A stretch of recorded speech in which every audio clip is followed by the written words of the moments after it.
Okay, let's dive right into this explainer. Today, we're looking at a completely ambitious transformation happening right now in Manukau City Centre. We're going to explore a revolutionary concept that takes the highly complex and, let's be honest, often pretty dry and bureaucratic world of statutory urban planning and dramatically grounds it in a physical, human-scale space. It's called the Manukau Urban Room, and it's literally about to change how everyday citizens interact with the future of their city. Here's our agenda for today. The transit context, redesigning the spatial budget, bridging the planning gap, the Manukau Urban Room, and finally, designing our shared future. Starting with Section 1, the transit context, linking South and East Auckland. To really understand this, we need to zoom out first. This whole transformation is anchored by the massive Auckland Transport Airport to Botany Rapid Transit Corridor. The project actually kicked off back in 2019. And we already saw a major milestone hit in 2021 when the world-class Pohunui Station opened, linking South Auckland directly to the airport. Looking ahead, Stage 2 upgrades are set to begin in 2028, leading to a future where a full 18-kilometer rapid transit busway is completed. Just think about that scale for a second. That is a massive infrastructural footprint, moving thousands of people daily between the airport, Manukau, and Botany. Section 2. Redesigning the spatial budget. 32 meters of innovation.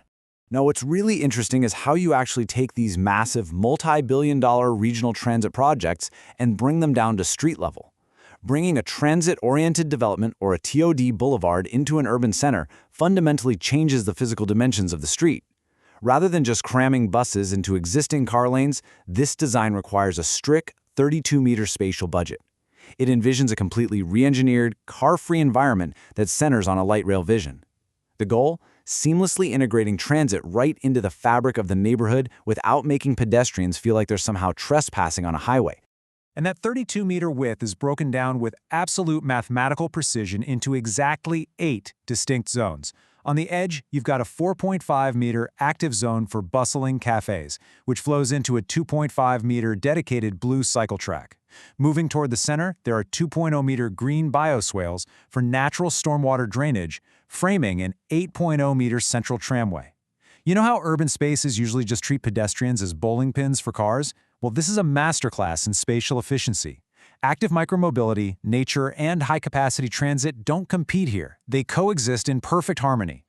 But seeing those incredible blueprints brings us to a really provocative question straight from the source material.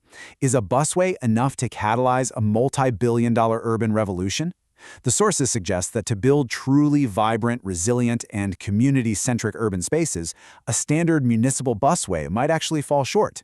The advocacy here shifts hard toward a visionary, light rail transit redesign to genuinely trigger the high-density urban renewal plan for Manukau Central. Section 3. Bridging the planning gap. The alienation of 2D planning. Even with the absolute best blueprints in transit technology, there is a fundamental flaw in how our cities are built today. The core problem threatening these multi-billion-dollar investments is defined as the spatial duality bottleneck. It's a bit of a funny or maybe tragic paradox in modern life. Cities built for millions are often designed by just a handful of people staring at flat blueprints in a windowless boardroom.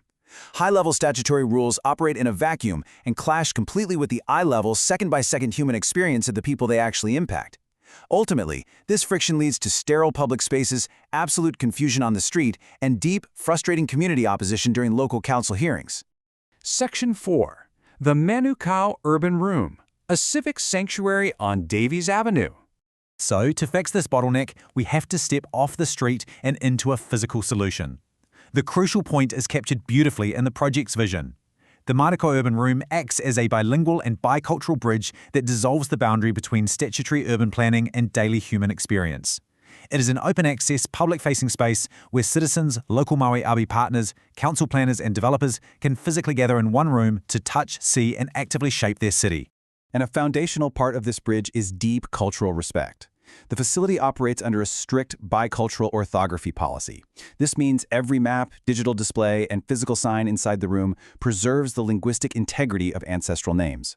By mandating exact Maori Macron rendering for places like Tamaki Wakarau, Ihumatau, and Puhinui, the urban room directly aligns with TTDO Waitangi commitments, cementing bicultural respect into the very walls and operations of the building. Section 5. Designing our shared future. Exploring the 3 curatorial pillars. Imagine walking straight through the double-height, high-performance glass doors of this facility. The interior of the urban room seamlessly guides visitors on a physical journey through 3 chronological zones. First, we have the past, focusing on ancestral roots and civic memory. Next is the present, acting as the dynamic hub for the Transform Manukau Renewal Project.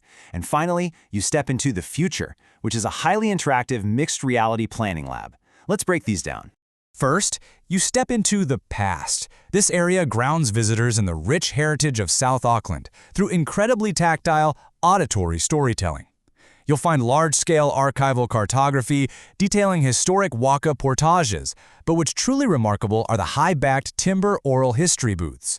They're softly insulated with custom New Zealand wool, creating this wonderfully private acoustic space where visitors can sit back and listen to local elders, or kaumatua, share their recorded e-memories of areas like Otara and Manukau. Moving into the center of the room, you enter the present. This space brings ongoing municipal projects directly into the public square. The centerpiece is a massive, geo-referenced 3D physical model of the Transform Manukau Urban Renewal Zone, sitting right under dramatic spotlights. But it's not just a static model. Surrounding it are cutting-edge sim-to-real e-paper dashboards. These glowing digital screens display live performance data from multi-agent simulations. So, for example, it actually proves to the public through real-time data how the new street layout achieves a staggering 41% reduction in passenger transit connection wait times. It completely bridges that gap between complex municipal data and actual public understanding. Finally, we reach the future. This is an interactive mixed reality planning laboratory where everyday citizens become the designers. Visitors can put on multi-user VR headsets to step onto a life-sized virtual representation of the new transit corridor, testing lighting and acoustics before a single drop of concrete is ever poured. There are touchscreens with generative AI codebooks, allowing users to stress-test zoning proposals. And all of this surrounds a massive, stepped, native timber municipal forum. It's an arena capable of hosting up to 200 people for public council panels and fast-track environmental consenting workshops under the RMA, New Zealand's Resource Management Act. But it's vital to note that this isn't just some dry, statutory laboratory. Beyond being fully certified for municipal planning, the urban room is designed as a vibrant, warm civic living room. It's an inviting social hub featuring a lush biophilic lounge filled with native ferns, an artisanal espresso cafe with a beautifully polished copper counter, and a boutique store selling sustainable local design catalogs and bicultural maps. It's simply a place to grab a coffee, study, and naturally, comfortably engage with the city's development. So, what does this all mean? To summarize the core philosophy of this entire project, urban planning shouldn't happen behind closed doors. A city's success relies entirely on community collaboration, not just heavy infrastructure. By integrating local history, digital twin simulations, and welcoming social spaces directly into the ground floor of our buildings, we can finally bridge the massive gap between bureaucratic blueprints and human reality. As we wrap up this explainer, I want to leave you with a provocative thought to consider about your own urban environment. When you step off the light rail into your city's future, will you just be a resident, or will you be its architect? The Manukau Urban Room ensures the door is wide open for you to be the latter. Thanks for joining me on this deep dive, and keep looking closely at the design of the world around you.